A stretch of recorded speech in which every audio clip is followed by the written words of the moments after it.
Yan guys, no? Nandito tayo, magandang tanghali. Nandito tayo ngayon sa ating kubo at nagbubudol fight kami. May kasama kaming pusit daw. So tara guys, samahan nyo kaming kumain ng aming nilutong ulam ay pechay na mayroong pinirito. So kain tayo guys, sarap. Sama-sama. Wala nang kutsara. Ang kinatapusan niya ito, tapon na lang, walang hugasan. Tipid sa hugasan talaga. Mga tamad to eh, oh. Lapmon. Papa. Lamon. Wala nang hugasan, nagdagdag ka sa hugasin. Yan. Konti na lang dapat mong hugasin, nagdagdag ka na ng dalawang kutsara. Sarap guys. So ito yung sinasabing budol fight. Ano masasabi mo sa budol fight natin?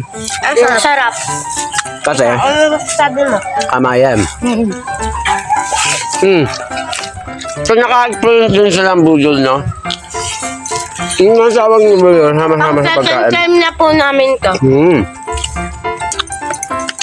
Luto lang tayo dito sa may gatong. Ayan yung gatong natin, no?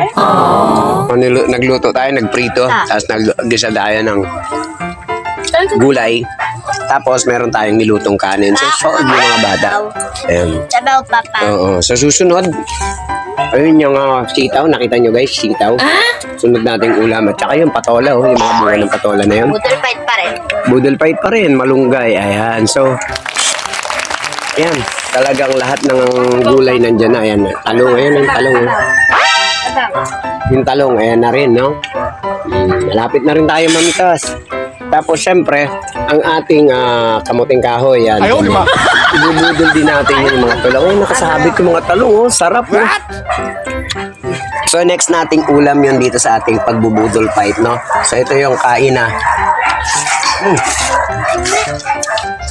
Meron ka na. So, syempre,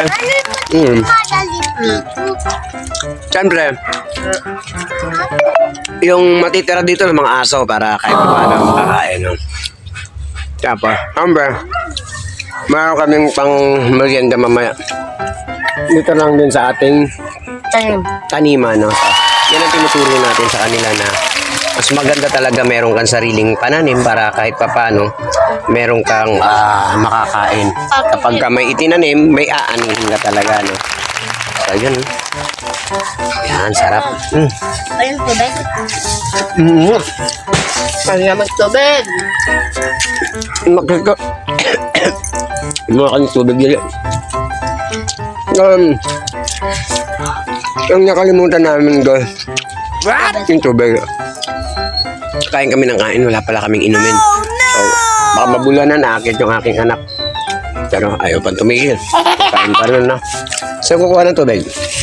Okay, go. So, yun, kuha muna siya ng tubig, guys. Kain tayo, ha? So, let's go. Kain tayo sa aking kubo, Dini University TV.